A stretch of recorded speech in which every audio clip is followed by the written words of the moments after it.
तेजस्विनावधीतमस्तु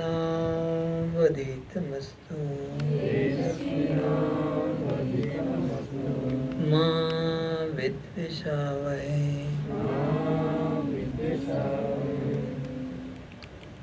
हे आत्मदेव, आप हम दोनों की भली प्रकार रक्षा करें। आप हम दोनों का पालन करें।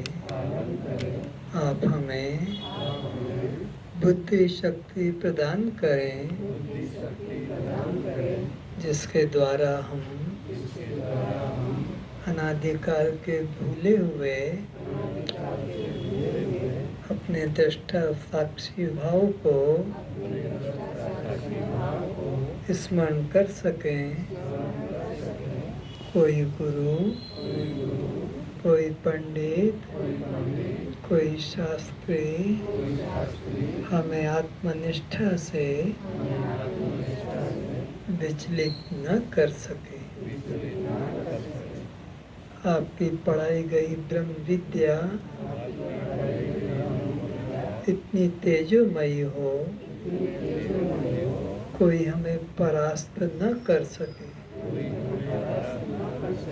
हम परस्पर निर्भय रहते हुए श्रद्धापूर्वक इस ब्रह्म विद्या को प्राप्त करके समस्त दुखों से छुटकारा प्राप्त करें। गुरुर्ब्रह्मा गुरुर्विष्णु गुरुर्देवो महेश्वरः गुरु साक्षात् परम ब्रह्म तस्मै श्री गुरुवे नमः। न गुरुरोरधिकं तत्त्वं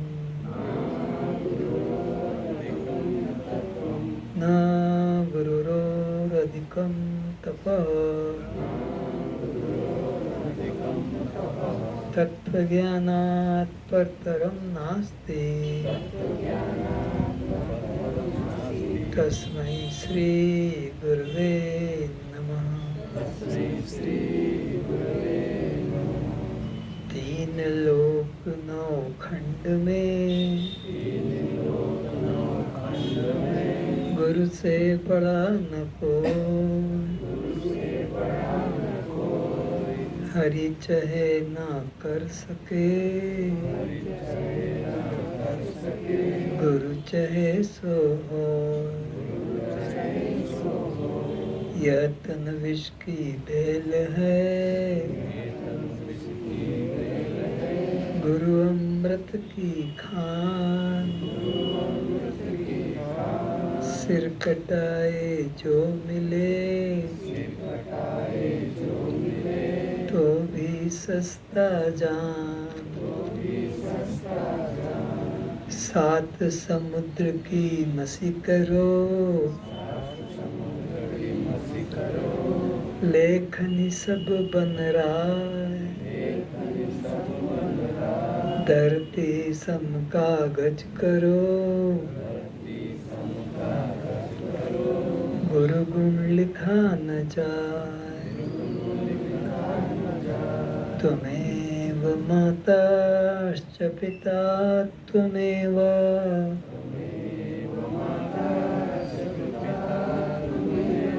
त्वमेव बन्धुश्च सखा त्वमेव।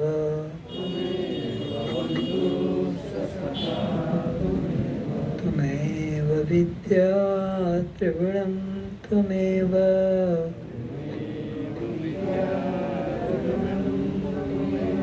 त्वमेव सर्वं मम गुरुदेव भगवन्।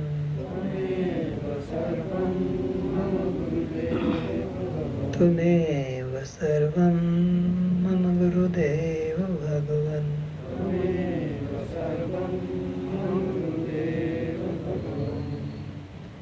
सभी अपने नेत्रों को खोलें।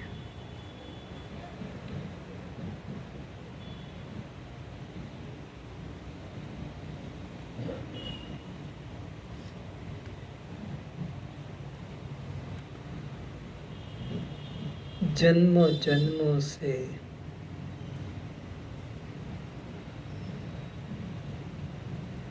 केवल यही खोज चल रही है कि मैं कैसे समस्त दुखों से सदा के लिए पूर्णतया निवृत्त हो जाऊं।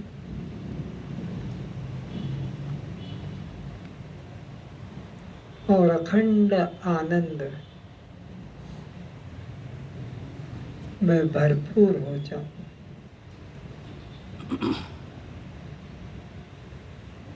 लगन सच्ची है,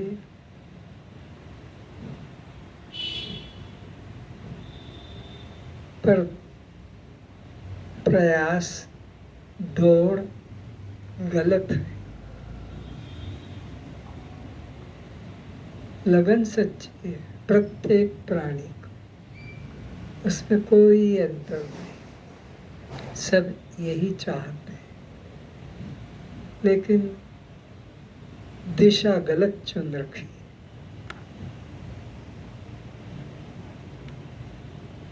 गलत ट्रेन में बैठ जाओगे तो अपनी मंजिल से भटके रहोगे। तो गलत मार्ग में हम चल पड़े हैं तो अपने घर से भी दूर रहे। गलत मार्ग है अनात्मा का मार्ग, गलत मार्ग है संसार का मार्ग। और चाह है अखंडानंद की। ये तो ऐसे विरोधी बातें हैं जैसे अग्नि और पानी एक बर्तन में रखे जाए, ये कैसे होगा? संसार दुख का मार्ग है,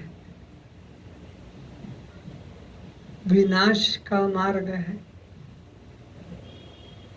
परमात्मा आनंद का और अखंड आनंद का मार्ग।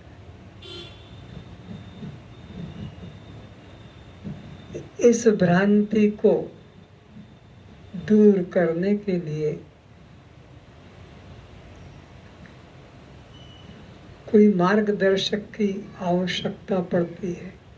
सही मार्गदर्शक मिल जाए तो वो सही दिशा बता देगा, सही मंजिल पर पहुंचा देगा।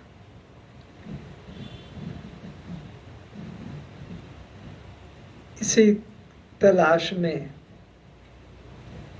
जनक जी को अष्टावक्र जी मिल गए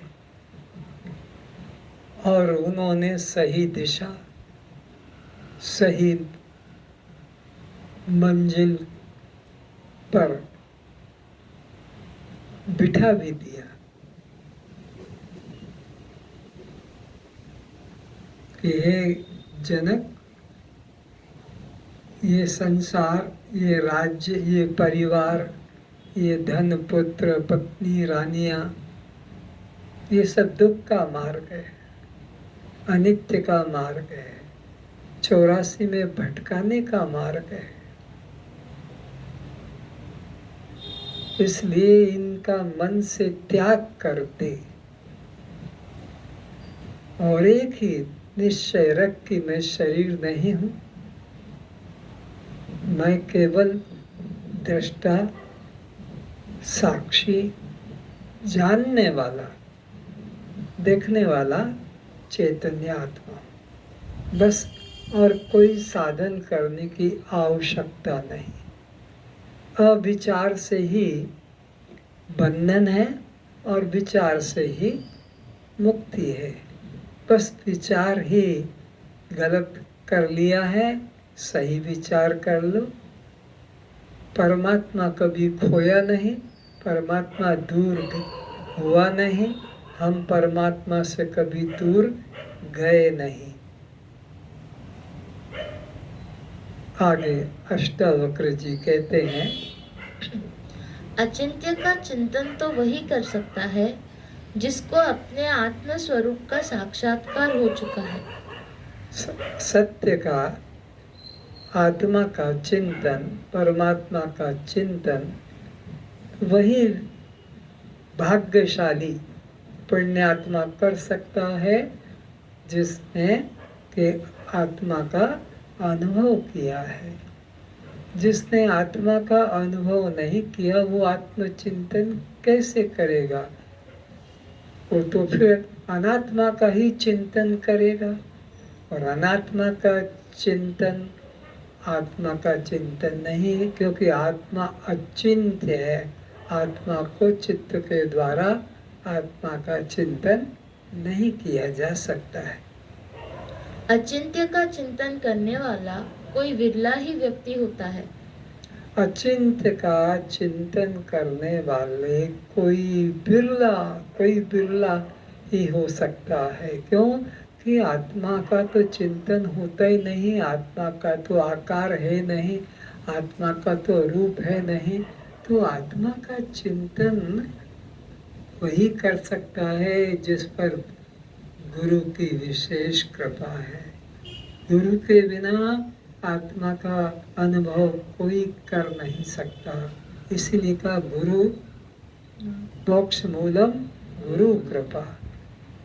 ये साधन साध्य तत्व नहीं है कि तुम कुछ कर्ज चुका दो, कोई और वस्तु को प्राप्त कर लो। संसार में जैसे है कीमत चुका दी और वस्तु ले आए, ऐसे परमात्मा की तरफ कोई कीमत, इतना भजन कर लो, इतना ध्यान कर लो, इतनी त्याग कर लो तो तुमको परमात्मा मिल जाएगा, ये ऐसी चीज नहीं है।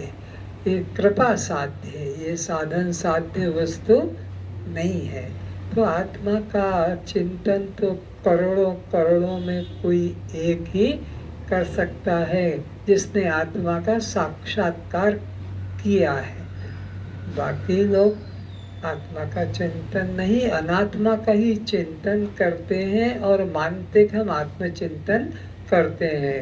रोज 1 घंटा 2 घंटा बैठते हैं और आत्मचिंतन करते हैं, पर वो आत्मचिंतन नहीं, वो अनात्म चिंतन ही है।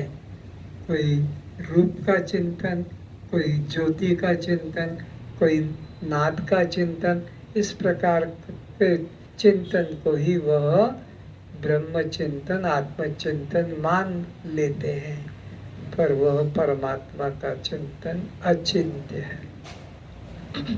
प्राय सभी भक्त मूर्तिकार चित्रकार के मन के कल्पना की गई चित्र मूर्ति का ही उपासना करते रहते हैं। संसार के सभी लोग अधिकतर कुछ जो भक्त अपने को मानते हैं कि भगवान के मार्ग पर चलते हैं, तो वो क्या करते हैं, कोई चित्रकार या कोई मूर्ति बनाने वाले मूर्तिकार की जो सी मन में कल्पना आती है, चित्रकार चित्र बना देता है, मूर्तिकार मूर्ति बना देता है। जैसे स्वर्णकार अलंकार बना देते हैं, बढ़ई फर्नीचर बना देता है, कुम्हार मिट्टी बना देता है उनकी कल्पना के अनुसार। तो ऐसे ही जो ध्यान भी करते हैं तो वो चित्रकारों के मन की रची हुई चित्र या शिल्पी के द्वारा बनी गई मूर्ति का ही ध्यान करते हैं, पर वो परमात्मा का ध्यान नहीं है। चिंत्य राम कृष्ण शंकर गणेश दुर्गा हनुमान को सुनकर ही मान लेते हैं और उनका कल्पित चित्र मूर्ति देख वैसा ही ध्यान चिंतन कर लेते हैं। तो वो ध्यान किसका कर रहे हैं? अनात्मा का ही ध्यान कर रहे हैं और मानते हैं कि हम परमात्मा का ध्यान करते हैं, वो परमात्मा नहीं है। विचार थोड़ा कि जिसने मनुष्य को बनाया है वो परमात्मा होगा या मनुष्य जिसको बना देगा वो परमात्मा होगा। मनुष्य जिसको बनाएगा वो अपने ही तरह का कुछ आकार दे देगा। परमात्मा वो है जो मनुष्य को या जगत को बनाता है। और अब हम उपासना करते हैं किसकी? जो मनुष्य बना रहा है। कृष्ण, राम, गणेश, दुर्गा, ये सब मनुष्य के बनाए हुए हैं। तो मनुष्य का बनाया हुआ कभी परमात्मा नहीं हो सकता है। मैन मेड परमात्मा नहीं है। परमात्मा तो स्वसिद्ध है, स्वयं सिद्ध है, किसी के द्वारा वह निर्मित नहीं होता है। किसने देखा है राम, कृष्ण, हनुमान, दुर्गा, गणेश आदि को? सबने काल्पनिक रूप को ही देखा है। और जिन्होंने मूर्तियां बनाई है उन्होंने भी नहीं देखा, जिन्होंने चित्र बनाया है उन्होंने भी नहीं देखा। अब उन्होंने जो भी बनाया है वो उनके मन की कल्पना है। वो ओरिजिनल राम, कृष्ण, शंकर, दुर्गा का नहीं। अभी आप लोगों का फोटो खींच लिया जाता है, वो बिल्कुल वैसा का वैसा ही नक्श से सर, मुख, हाथ पैर होते हैं। और समझ लो कि वो फोटो की निगेटिव आपके पास में है। आपके बाप दादाओं की फोटो की निगेटिव आपके पास में है, तो आप वैसा ही फोटो उससे निर्मित करा सकते हैं। लेकिन राम, कृष्ण, शंकर, दुर्गा की तो निगेटिव किसी के पास में है नहीं, तो वैसी शक्ल तो वो कभी हो ही नहीं सकती है। नेगेटिव से पॉजिटिव प्रिंट होता है। तो ये जो भगवान जगह जगह मंदिरों में, तीर्थों में, घरों में बनाए रखे हुए हैं, इसके निगेटिव कहाँ पर है? जब विश्व में इनकी निगेटिव नहीं तो विश्व में इनकी कोई पॉजिटिव फोटो भी नहीं है, उसका कोई आकार नहीं है। और एक बात, जिन्होंने असली कृष्ण को देखा है, शरीरधारी राम को देखा है, उनका क्या कल्याण हुआ है? सब रोते रहे। लक्ष्मण भी भाई होते हुए, सगा भाई, और कहते मेरा उद्धार कैसे होगा? क्या दर्शन नहीं किया था लक्ष्मण ने? क्या हनुमान ने दर्शन नहीं किया था ओरिजिनल राम का, जो कहता है मेरा उद्धार कैसे होगा? क्या दशरथ ने नहीं किया था? बेटा जिसके घर में बन के भगवान रह रहे हैं, क्या कौशल्या ने नहीं देखा था? लेकिन कौशल्या भी दुखी है, दशरथ भी दुखी है, लक्ष्मण भी दुखी है, हनुमान भी दुखी है। अरे वहां के नगर के लोग भी दुखी हैं। वो धोबी जैसे ने कलंक लगा दिया, उसको भी राम के ऊपर संदेह हुआ। तो ये जिन्होंने आंखों से जिंदा भगवान के शरीर को देखा है, उनका नहीं कल्याण हुआ, तो ये मनुष्यों के द्वारा मन कल्पित आकार दे दिए गए हैं। यही देखो ना, ये रमेश ने दीवार पे गणेश का छापा मार दिया, मिट्टी के लोंदों को इकट्ठा करके गणेश बना दिया। अब इनके बाप ने भी गणेश को देखा नहीं, पर ये बेटे के बेटे उसको कलर करने लग गए और भगवान बना दिया। ये ऐसी दुनिया जो है दारी है। यहाँ देखो ना, 1 2 3 दीवार के ऊपर जगन्नाथ को बिठा दिया लाकर। इनको पूछो जगन्नाथ को कभी देखा है? उसको कहते हैं कि रूपरेख नहीं शून्य देही। अब इनके मन में आया चक्का आँखी, बोला चक्का भी किसी की आँखी होती है? चक्का डोला। देखो क्या खेल बना दिया भगवान के मामले में शिक्षित लोगों ने। अशिक्षित तो करे, पर ये तो टीचर है, शिक्षित है, विवेकी है, भजन बनाता है, पुस्तकें लिखते हैं, और चित्र देख गर्दन रख दी, उनके बाकी शरीर कहाँ गया, टांगे कहाँ गई, हाथ कहाँ गए, खाली गर्दन काट काट के रख दी, कोई दुश्मन ने काट दिया है।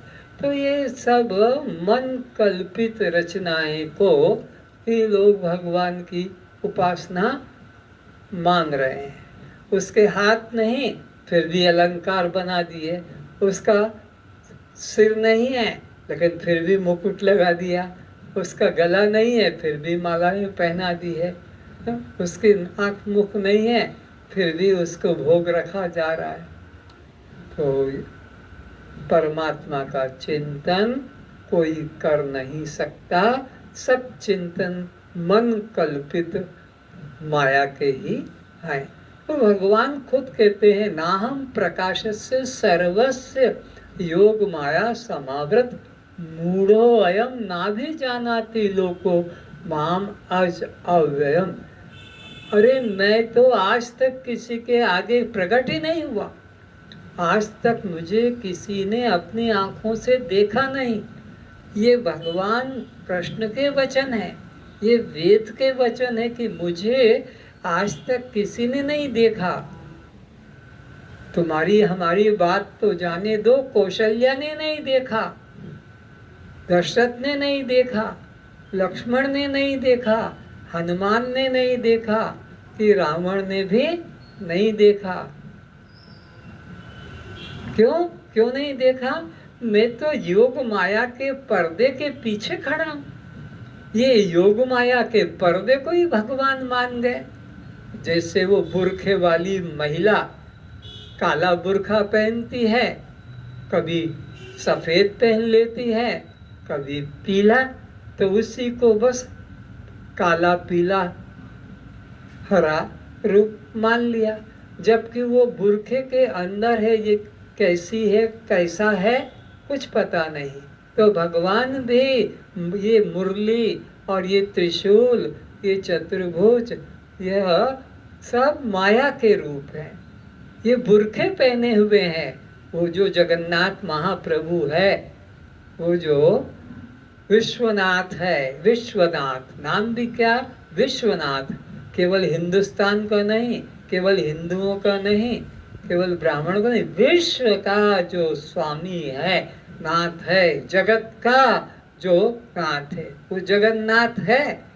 और इंदिरा गांधी को मंदिर में घुसने नहीं दिया, जब इंदिरा गांधी पूरी गई दर्शन के लिए नहीं जाने दिया, जबकि कितना करोड़ रुपया खर्च किया पुरी को सजाने के लिए, क्योंकि इंदिरा गांधी जा रही है लेकिन उसको अंदर नहीं जाने। क्यों?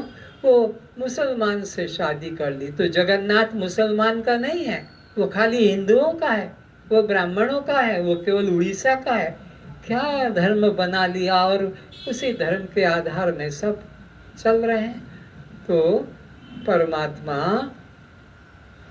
का आकार नहीं है, लेकिन मूर्ख लोग उसे जन्मने और मरने वाला मानते हैं कि जन्माष्टमी है, रामनवमी है, जबकि मेरा जन्म हुआ ही नहीं, मैं तो अजन्मा हूँ, मैं तो अविनाश। वो खुद बोल रहा है, वेद में लिखा हुआ भी है, लेकिन कौन देखता है? और वो वेद को पढ़ने वाले भी उस अर्थ को नहीं समझते हैं, वो भी अपना मन कल्पित अर्थ उसको कर लेते हैं।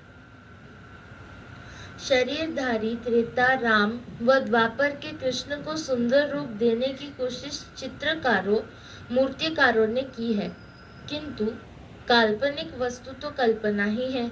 अब विचार करो, राम के बाल बड़े हैं, कृष्ण के बाल बड़े हैं, उनकी दाढ़ी मूछ कहाँ चली गई? वो कैसे गायब हो गई? जब सब अंग बढ़ रहे हैं तो ये इनके दाढ़ी मूछ कहाँ से निकल गई? तो ये क्या है? अपने मन कल्पित सुंदर से सुंदर आकार बनाने की चेष्टा की है, नहीं तो उनकी तो दाढ़ी मूछ होना थी। जब इतनी व्यवस्था है मंदिर में भगवान के लिए, सुबह नहलाया जाता है, कपड़े बदले जाते हैं, वो दातुन वगैरह भी कराया जाता है, टिफिन नाश्ता अलग अलग समय के कपड़े, तो उनका लेटरिन बाथरूम कहाँ चला गया है? जब सब खाए जा रहे, दिन भर भोग लग रहा है, 3 बार 4 बार, हम 1 बार खाते तो 2 बार लेटरिन जाते हैं, है, और वो भगवान 10 बार खाते, एक बार भी नहीं जाते। उनके लिए कोई भी बाथरूम अटैच, लेटरिन बाथरूम नहीं, क्यों? अपने लिए लेटरिन बाथरूम की जरूरत है, पंडा पुजारी के लिए, विजिटर्स के लिए लेटरिन बाथरूम है, ठाकुर के लिए नहीं। पंखा लगा हुआ है, रजाई गद्दा बन रखा है। ये सब मनोरंजन में ही अपना जीवन समाप्त कर रहे हैं। चलो आगे। जो मन में चित्त द्वारा कल्पना कर ली जाती है और फिर उसका मन ही मन ध्यान चिंतन होता रहता है, वह आत्मचिंतन नहीं है। जो चित्र तुम्हारे आंखों के सामने है, घर में, और रोज बैठते हो उसके सामने, मंदिर जाते हो रोज दर्शन करके, तो वही तुम्हारे कभी सपने में भी आ जाता है।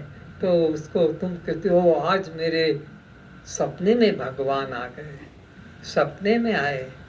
लेकिन ये सिनेमा में तो जागृत में ही भगवान आते हैं। सिनेमा में तो राम कृष्ण के भी तो खेल हैं, तो उसमें तो जब तुमको बोलते चलते सब दिख रहे हैं, सपने की तो बात कल्पना की है, पर वो वास्तविक परमात्मा चिंतन नहीं। अगर ऐसे देखने से कल्याण हो जाता तो तुम 2 घंटे 3 घंटे सिनेमा में बैठकर भी तो राम का पूरा जीवन चरित्र देख लेते हो। रामायण को जो पढ़ते हो, अष्ट कांड वाली रामायण को या 7 कांड वाली, वो तो आप एक फिल्म में देख लेते हो। तो क्या वो कल्याण का मार्ग है? उससे कल्याण हो सकेगा? नहीं। सभी जानते हैं कि फोटो छपाने के लिए प्रथम नेगेटिव फोटो रील चाहिए होती है, फिर उसका स्टूडियो के डार्क रूम में पॉजिटिव फोटो बनता है। यदि नेगेटिव ठीक से न ही बनी है तो उसका पॉजिटिव फोटो ठीक नहीं उतर सकेगा। अब विचारो, सभी देवी देवता, भगवान, अवतारों, तीर्थंकरों, सिद्धों की जो छवियां निर्मित कर घर में टांगी या मंदिरों में रखी जाती है, प्राण प्रतिष्ठा का नाटक कर जिसकी उपासना, स्नान, पूजा, आरती की जाती है, उसकी नेगेटिव कहाँ है? एक वास्तविक घटना है, शायद 25-30 साल पहले की फोटो खींचा गया था। तो उस वक्त निगेटिव को धुलाने के लिए दिया जाता है। तो वो जो बच्चा था, वो मीनू, उसने सोचा मैं पहले जल्दी से देख लेता हूँ। उसने उसको खींच के देखा, कुछ भी नहीं है। जब धुल के आई तो वह एक भी चित्र नहीं। क्यों?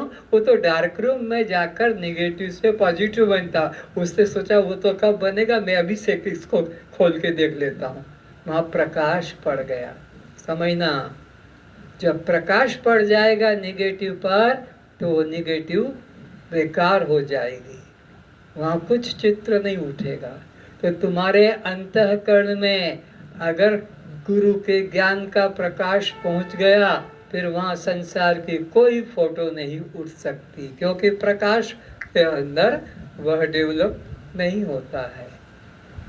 जड़ में, वृक्ष की जड़ में अगर तुमने प्रकाश पहुंचा दिया तो वृक्ष सूख जाएगा। वो अंधेरे में ही उसकी जड़ें फैलती है और विकास होता है।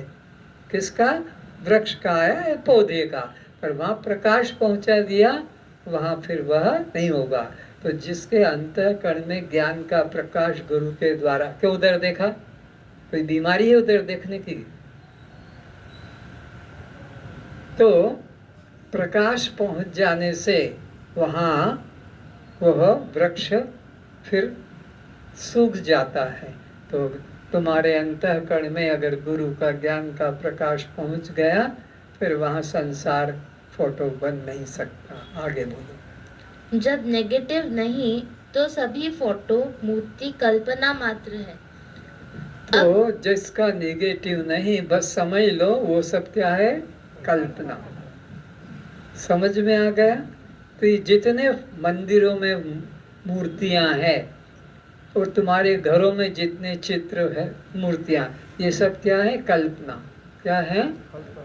इनसे कल्याण किसी का आज तक नहीं हुआ, आगे भी नहीं होगा। जिंदा को देखकर कल्याण नहीं हुआ, जिंदा रामकृष्ण आदि के दर्शन से, तो इन कल्पित चित्रों से कैसे कल्याण होगा। सड़कों पे बिक रहे हैं, रोडों पे, हाँ, 5 रुपया 10 रुपया, जैसा जैसा तुम चित्र चाहते हो वैसा ले लो।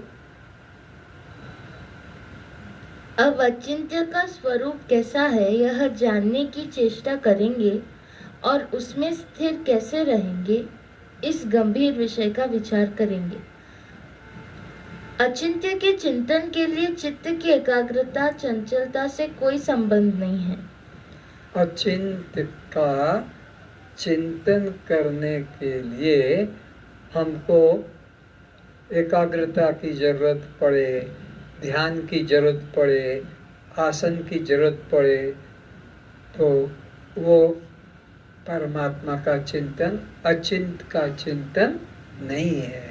अचिंत के चिंतन के लिए कोई शर्त नहीं है, वो सहज होता है। सहज रूप भगवान, सहज रूप भगवान का सहज रूप है, उसके लिए कोई भी नियम, कोई भी कंडीशन नहीं है। भगवान श्री कृष्ण अर्जुन को उसी अचिंत्य के निरंतर चिंतन करने का उपदेश करते हैं।